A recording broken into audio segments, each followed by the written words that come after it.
नमस्कार दोस्तों, राम राम। ये पेपर है, ठीक है। पेपर किसका है? ये केबीएस का है।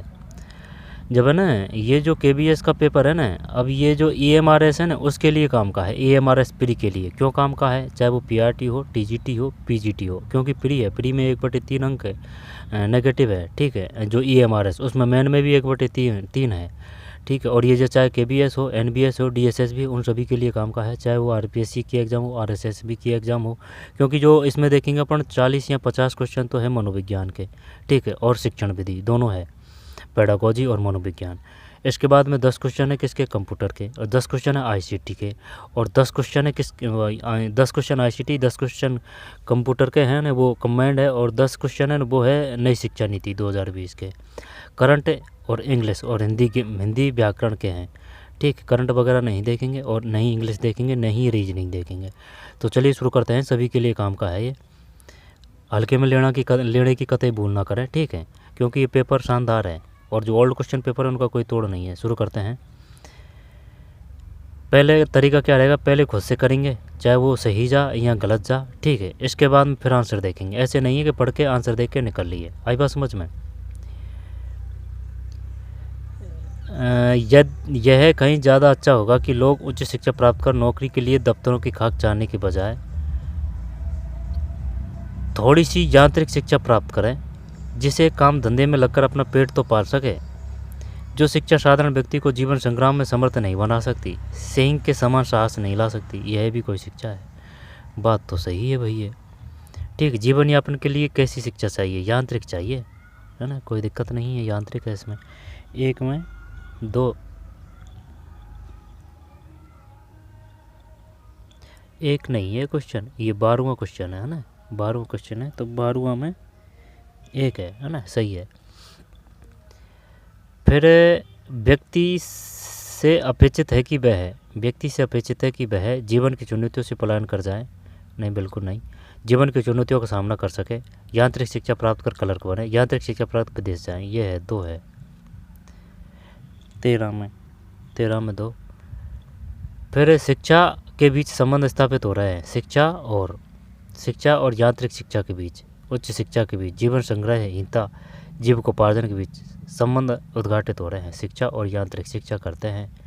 एक 14 में 4 है, जीविकोपार्जन है, जीविकोपार्जन, शिक्षा और जीविकोपार्जन के बीच संबंध उद्घाटित हो रहे हैं। समूह से भिन्न शब्द है, बताइए भाई। समूह से भिन्न शब्द है, साधारण, साहसी और यांत्रिक। साधारण, साहसी, यांत्रिक, सिंह। समझ में नहीं आई बात? सिंह, शेर, साधारण, साहसी, यांत्रिक। चल सिंह करते हैं। कौन सा है ये? 15, 4 है 15 में, ठीक है, सिंह। फिर तत्सम शब्द है, बताइए क्या है? तत्सम शब्द है, यानी तत्सम उन्हें कहते हैं जो संस्कृत से आए हुए शब्द हैं, उनको अपन हिंदी में प्रयोग करते हैं। तद्भव का मतलब वो अपने ही हैं, लोकल भाषा के शब्द, ठीक। वो हिंदी में धड़ल्ले से काम में लिए जा रहे हैं, वो अलग ही पहचान का जरिए जो है वो अलग ही पता चल जाता है उनका, ठीक है। जैसे कि राबड़ी, ठीक, इस प्रकार से। काड़ू, राबड़ी, काड़ू, इस प्रकार के जो शब्द होते हैं ना, वो है तत्सम शब्द है। खेत है, ग्रंथि है, घी है, खीर है ना। खीर तद्भव है, घी तद्भव है, खेत तद्भव, ग्रंथि करते हैं, संस्कृत से आए हुए शब्द है ना। तो 16 में 2 है, ठीक है, ग्रंथि है। धर्म का विलोम शब्द है, धर्म का अधर्म हो जाएगा, ये तो कोई दिक्कत नहीं, नॉर्मल है। यौगिक शब्द है, यौगिक शब्द, जब यौगिक मतलब घर है, यौगिक शब्द है। मक्खी है, धर्मेंद्र है, यानी कि जो जोड़ के बना है। तो मक्खी, घर, धनी, धर्म क्षेत्र करते हैं, धर्म और क्षेत्र। 18 में 3, सही है, धर्म क्षेत्र। किनारा का पर्यायवाची शब्द नहीं है, किनारा का पर्यायवाची शब्द नहीं है। तट है, और मुहाना है, तीर है, कर करते हैं, कर। 72 में 72 नहीं, ये 19 में 4 है, कर। फिर भोजनालय का संधि विच्छेद है, भोजनालय, भोजन प्लस आलय, भोजन प्लस आलय, भोजनालय। तो ये 20 है, 20 में 1 है, भोजनालय। निम्नलिखित में कौन सा मूल अधिकार संविधान द्वारा केवल भारत के नागरिकों को गारंटी कराया जाता है या फिर दिया जाता है? तो ये है अपने विरुद्ध गवाह बनने हेतु जीवन और दैहिक स्वतंत्रता, अभिव्यक्ति की स्वतंत्रता, जीवन और दैहिक स्वतंत्रता। 3 करते हैं। 21 में गलत है, अभिव्यक्ति की स्वतंत्रता है। अभिव्यक्ति की स्वतंत्रता अनुच्छेद 19 से संबंधित है। प्राण में दैहिक स्वतंत्रता अनुच्छेद 21 से है। 14 से 18 समानता के अधिकार हैं। अस्पृश्यता से 17 है। 29 से 21 से संबंधित है। 32 है, अनुच्छेद 32 वो संवैधानिक उपचारों से है। 29 से 21 से संबंधित है। 44 से वो समानता से है, नहीं समान अधिकारता की बात करता है अनुच्छेद 44। और राज्यपाल को अध्यादेश शक्तियाँ वो 213 के तहत है, ठीक है। अनुच्छेद 29 किससे संबंधित है? तो क्या है इसमें? जीवन, अभिव्यक्ति की स्वतंत्रता। 21 में 2। निम्न में कौन सा मूल अधिकार संविधान द्वारा केवल भारत के नागरिकों को गारंटी कराया गया है या फिर दिया जाता है? अभिव्यक्ति की स्वतंत्रता। हड़प्पा का प्राचीन शहर किस नदी के किनारे बसाया गया? हड़प्पा का प्राचीन शहर तो मीरा नहीं, कोसी नहीं, रावी या सतलुज? सतलुज, सतलुज या रावी? सतलुज या रावी? सतलुज या रावी? सतलुज। जैसे कि ये भारत है तो ये भारत है ना, रावी और सतलुज, तो सतलुज और रावी। रावी करें क्या था इसमें, देखते हैं। एक है क्या 22 में? एक है रावी, रावी, रावी। हड़प्पा का प्राचीन शहर किस नदी के किनारे बसाया गया है? रावी। भारत में परिवारों को खाद्य सुरक्षा प्रदान करने हेतु 2013 में बनाए गए राष्ट्रीय खाद्य सुरक्षा अधिनियम के बारे में कौन सा कथन सही है? बताइए भाई, क्या करें इसमें? ये एनसीईआरटी कक्षा 9 से है, ये अर्थशास्त्र से। भारत में परिवारों को खाद्य सुरक्षा प्रदान करने हेतु 2013 में बनाए गए राष्ट्रीय खाद्य सुरक्षा अधिनियम के बारे में कौन सा कथन सही है? आंसर देखते हैं 23 में। एक है, एक का मतलब है खाद्य सुरक्षा के लिए 75% ग्रामीण आबादी, 50% शहरी आबादी को पात्र परिवार के रूप में वर्गीकृत किया गया है। खाद्य सुरक्षा के लिए 75% ग्रामीण आबादी, 50% शहरी आबादी को पात्र परिवारों के रूप में वर्गीकृत किया गया है। 50 और 75 और 50, 75 ज़्यादा है ग्रामीण, 50 शहरी है। एनसीईआरटी से है, इस वजह से हर क्वेश्चन इंपॉर्टेंट है। निम्न में कौन सा पौधा अलैंगिक उत्पत्ति के माध्यम से अपनी उपज पैदा नहीं करता है? इनको छोड़ते हैं, इनको क्वेश्चनों को छोड़ते हैं। प्रत्येक व्यक्ति का तापमान समान नहीं होता, ये करंट के हैं, ठीक है, ये करंट के हैं। भारत में राष्ट्रीय दुग्ध दिवस मनाया जाता है, दुग्ध दिवस मनाया जाता है, बताइए भाई। राष्ट्रीय दुग्ध दिवस करंट से है ये, है ना, छोड़ते हैं, इनको छोड़ते हैं। मनोविज्ञान पे चलते हैं, मनोविज्ञान के क्वेश्चन आएंगे अब इसमें। मनोविज्ञान, निम्न में से ऑपरेटिंग सिस्टम कंप्यूटर के है ना, कंप्यूटर के देखते हैं। 10 क्वेश्चन है। एमएस वर्ड में कई टेक्स्ट और ग्राफिक्स में कलर, पोस्ट स्टाइल, साइज जैसी समान फॉर्मेटिंग के लिए हम का प्रयोग कर सकते हैं? कॉपी पेस्ट या फिर फॉर्मेट पेंट ब्रश कर देते हैं। भाई कलर की बात आ रही है ना, तो पेंट ब्रश फॉर्मेट करते हैं। 36 में 36 में 36 में 2 है, 36 में 2, 5 ही क्वेश्चन है कंप्यूटर के, 36 में 2। फॉर्मेट पेंटर, एमएस वर्ड में कई टेक्स्ट और ग्राफिक में कलर, फॉन्ट स्टाइल और साइज जैसी समान फॉर्मेटिंग के लिए हम का प्रयोग करते हैं। 36 में 2 फॉर्मेट पेंटर है भाई, फॉर्मेट पेंटर। अच्छा पेंटर है, फॉर्मेट ब्रश से चक्कर पड़ गया। निम्नलिखित में से क्या एक ऑपरेटिंग सिस्टम का फंक्शन, ऑपरेटिंग सिस्टम यानी ओएस का फंक्शन नहीं है? Input data, file management, memory management, process management. File management ये होना चाहिए भाई, देखते हैं 3 है क्या इसमें? 37 में 4 है, 37 में 4 है। Input data, input data operating system का फंक्शन नहीं है। Process management, memory management, file management, input data नहीं है, इनपुट डाटा नहीं है। फिर किस कंप्यूटर सिस्टम की मेन मेमोरी होती है? किसी कंप्यूटर सिस्टम की मेन मेमोरी होती है मेन मेमोरी, जैसे कि RAM, random access memory, read only memory है ना, ये रोम तो है स्थाई, रैम अस्थाई है। जब मेन मेमोरी होती है तो non volatile main memory, read only memory. जब रोम होती है तो इसको क्या बोलेंगे? वोलेटाइल अस्थिर, अस्थिर नहीं स्थिर, गैर अस्थिर ये करते हैं दिखाने 2 मानता है क्या ये 38 में 38 में ये 38 में 1 है, 38 में 1 का मतलब है अस्थिर। ये है भाई, किसी कंप्यूटर सिस्टम की मेन मेमोरी होती है अस्थिर वोलेटाइल। अस्थिर मतलब ये रैम को बोल रहा है, रैम को, ठीक है, रैम को बोल रहा है वोलेटाइल। किसी कंप्यूटर सिस्टम की मेन मेमोरी थी अस्थिर वोलेटाइल, किसी कंप्यूटर सिस्टम की मेन मेमोरी होती है अस्थिर वोलेटाइल। 38 में 1 है। 39 में बताइए निम्न में से क्या एक आउटपुट डिवाइस का उदाहरण है। आउटपुट, तो आउटपुट अगर प्रिंटर टर्टर की अगर बात करेगा ना, टर्टर जो जैसे कि लास्ट में जो टर्टर आ रहे हैं ना शब्दों के, वो तो सब आउटपुट है, ठीक, आउटपुट वो आउटपुट है वो। तो जैसे कि स्कैनर आउटपुट डिवाइस का तो उदाहरण है, स्कैनर है ना, प्लॉटर, स्कैनर है ना, वो सब आउटपुट है आउटपुट डिवाइस का, यानी बाहर। तो प्लॉटर है, स्कैनर है, अब माइक्रोफोन तो नहीं आएगा है ना, सेंसर आउटपुट डिवाइस का उदाहरण है। और एक आउटपुट डिवाइस का उदाहरण देखते हैं भाई, निम्नलिखित में क्या एक आउटपुट डिवाइस का उदाहरण है। स्कैनर, प्लॉटर आना चाहिए इसमें, तो प्लॉटर, स्कैनर अंदर है, माइक्रोफोन अंदर है, सेंसर भी अंदर है, एक है इसमें। कौन सा है 39 में 1 ही है ना, एक है प्लॉटर, प्रिंटर है ना, वो क्या है आउटपुट है।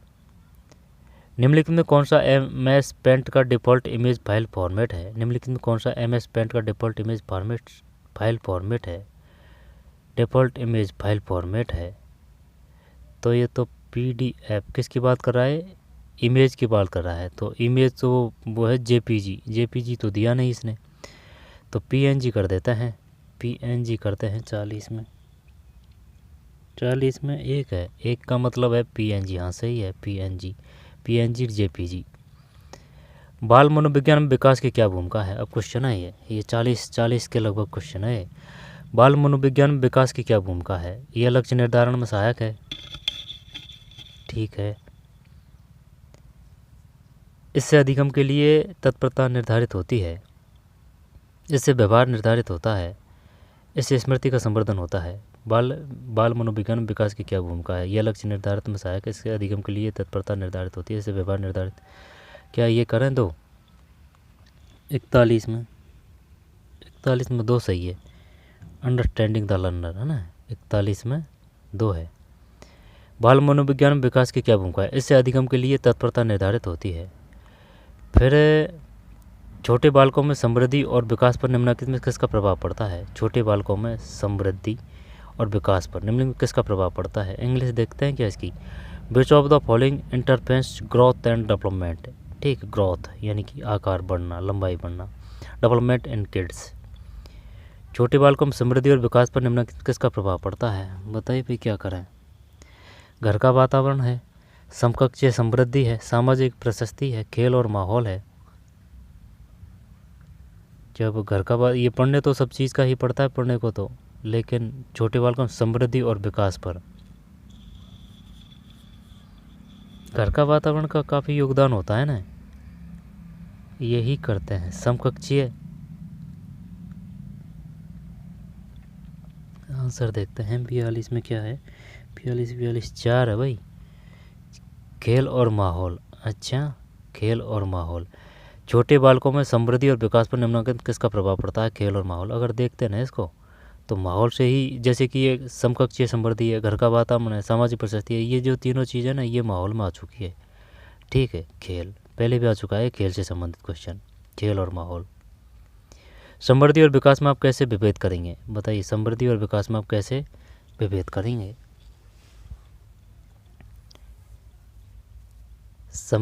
समृद्धि को क्या बोलते हैं। How can you different between a growth and, है ना, ग्रोथ है ये समृद्धि। कैसे विभेद कर। वृद्धि गोचर होती है, विकास अगोचर होता है, यानी दिख सकती है वृद्धि सही है, दोनों ही गोचर है, दोनों गोचर नहीं है। वृद्धि मात्रात्मक होती है जबकि विकास गुणात्मक, यही है ना, ये काफ़ी बार आ चुका है। वृद्धि मात्रात्मक होती है जबकि विकास गुणात्मक होता है, और जबकि मात्रात्मक गुणात्मक दोनों होता है। 3 करते हैं 43 में। सही है। 43 में 3। वृद्धि मात्रात्मक होती है जबकि विकास गुणात्मक होता है। बालक के विकास की सर्वाधिक महत्वपूर्ण अवस्था है, क्या है भाई? शारीरिक आयाम है, मानसिक आयाम है, सामाजिक संवेगात्मक आयाम है, नैतिक आयाम है। सर्वाधिक महत्वपूर्ण अवस्था है, बालक के विकास की सर्वाधिक महत्वपूर्ण अवस्था है शारीरिक, मानसिक, सामाजिक, संवेगात्मक। शारीरिक बालक के विकास की सर्वाधिक डेवलपमेंट बात आ रही है ना, तो शारीरिक तो नहीं आएगा। मानसिक आयाम, सामाजिक, संवेगात्मक आयाम, 3 करें क्या इसमें? अच्छा क्वेश्चन। 44 में 3 है भाई। ठीक, 44 में 3 है। सामाजिक संवेगात्मक आयाम, बालक के विकास की सर्वाधिक महत्वपूर्ण अवस्था क्या है? फिर आपके अनुसार अवसादग्रस्त युवक के लिए विद्यालय प्रबंधन को क्या करना चाहिए? आपके अनुसार अवसादग्रस्त यानी कि जो टेंशन में युवक है के लिए विद्यालय यानी विद्यालय मैनेजमेंट को क्या करना चाहिए? विद्यालय में प्राथमिकता के आधार पर व्यावसायिक प्राथमिकता की नियुक्ति, ये तो सही है, यही आएगा। विद्यालय से निष्कासन, अध्यापकों द्वारा सामान्य तौर पर परामर्श दिया जाना, माता पिता का हस्तक्षेप। एक करते हैं। 45 में एक सही है। ठीक है। फिर स्कूल में किशोर युवक अध्यापकों से क्या अपेक्षा कर रखते हैं? स्कूल में किशोर युवक अध्यापकों से क्या अपेक्षा रखते हैं? घृणा नहीं, सहानुभूति, परानुभूति, सामूहिक सहयोग। अगर किशोर की बात आ रही है ना, तो सामूहिक सहयोग की बात करते हैं, दिखाने मान लेता है तो ये 46 में सही है। सामूहिक सहयोग। फिर वर्तमान समय में स्कूलों में युवक क्यों कष्ट में है? मोबाइल का नशा, ये बात तो सही है। हो सकता है कि उन्हें अपने घर में या विद्यालय में पर्याप्त संवेगात्मक सहयोग नहीं मिल रहा हो। 2 ही करते हैं। 47 में सही है 2। यदि स्कूल में सही समय पर किशोर बालकों की समस्याओं का निस्तारण नहीं होता है तो इसका क्या प्रभाव पड़ेगा? उनमें हठी स्वभाव के हो जाएंगे, उनके सामाजिक तत्व के रूप में परिणति होने की आशंका है, उनकी सकारात्मक ऊर्जा अनुपयुक्त रह जाएगी, फिर वे जीवन में गलत रास्ते पर चले जाएंगे। समस्या का निस्तारण नहीं होता है तो 3 करें क्या इसमें? 48 में 3 सही है। उनकी सकारात्मक ऊर्जा अनुपयुक्त रह जाएगी। ठीक है। किशोरावस्था की आवश्यकताओं को पूरा करने में संस्थानिक सहयोग की क्या महत्वपूर्ण भूमिका हो सकती है? संस्थान को किशोरावस्था की समस्याओं को गंभीरतापूर्वक लेना चाहिए और तदनुरूप योजना बनानी चाहिए। ये तो सही है, यही है इसमें। 49 की 3 भाई। 49 में नियमित आधार पर व्यावसायिक विशेषज्ञों की नियुक्ति की योजना, हाँ ये पहले भी आ चुका है, ये है भाई, ये लुभावनी ऑप्शन है और 3 है इसमें। 49 में 3। द्विभाषीय प्रवीणता के फलस्वरूप बालकों में क्या प्रदत्त होता है? द्विभाषी प्रवीणता के फलस्वरूप बालकों में क्या प्रदत्त होता है? तो देखते हैं ये क्या है इसमें। 50 में 2 है। 50 में 2 का मतलब संज्ञानात्मक विकास है। संज्ञानात्मक किसका है? जीन पियाजे का है। और नैतिकता का सिद्धांत किसका है? कोहलरबर्ग का है। ठीक है। और वाटसन व्यवहारवादी है। ठीक। सूझवादी कौन है? ब्रदाइमर कोहलर कोप्पा है। स्किनर का कौन है? स्किनर का क्रिया प्रसूत है सिद्धांत। ठीक है। सामाजिकता का सिद्धांत किसने दिया था? वाइगोस्की ने दिया था। थार्नडाइक ने किस पे प्रयोग किया था? बिल्ली पे किया था। सिद्धांत कौन सा था? प्रयास विद त्रुटि का सिद्धांत। पहाड़ किसे कहते हैं? पहाड़ उसको कहते हैं जैसे कि बच्चा को सपोर्ट करते हैं। हाँ बेटे बताइए, आप सही बता रहे हैं, यानी उसके प्रयास को सपोर्ट करना होता है, यानी कि कहाँ के सही बता रहे, इस प्रकार से वो करते हैं ना, वो होता है पहाड़। ठीक है। इसके बाद में सामाजिक है और बहुबुद्धि सिद्धांत किसने दिया? गार्डनर ने दिया। त्रिआयामी सिद्धांत किसका है? गार्डनर का है। त्रिआयामी सिद्धांत किससे संबंधित? बुद्धि का। और केटल का वो है तरलता का सिद्धांत है। और 16 पी है वो भी केटल से संबंधित है। ठीक है। और जीन पियाजे हो गया नैतिकता का। फ्रॉवेल किससे संबंधित? किंडरगार्टन से है। जैसे कि गार्डन तो वो फ्रॉवेल है, किंडरगार्टन फ्रॉवेल है। मारिया मोंटेसरी किससे संबंधित है? SBPL का क्रम क्या है? यानी कि जो कौशल है उनका क्रम है सुनना। SBPL यानी सुनना, बोलना, पढ़ना, लिखना। SBPL यानी ऐसे सुनना, बोलना, पढ़ना, लिखना, SBPL। ठीक है। और 2009 कब लागू हुआ? 1 अप्रैल 2010 को लागू हुआ। 2009 नई शिक्षा नीति का क्रम क्या है? 5 3 3 4 है, यानी 5 1 से 5। 3 का मतलब है 6 7 8 है ना। फिर जो दूसरा 3 है उसका मतलब है 9 10 11। 4 का मतलब है 12वीं क्लास प्लस बी है। ठीक है, अब बाद में देखेंगे फिर, है ना। मिलते हैं कोई और वीडियो में, यहाँ से बाद में देखेंगे। तो पढ़ते रहिए, मेहनत करते रहिए, मिलते हैं नई वीडियो में। धन्यवाद।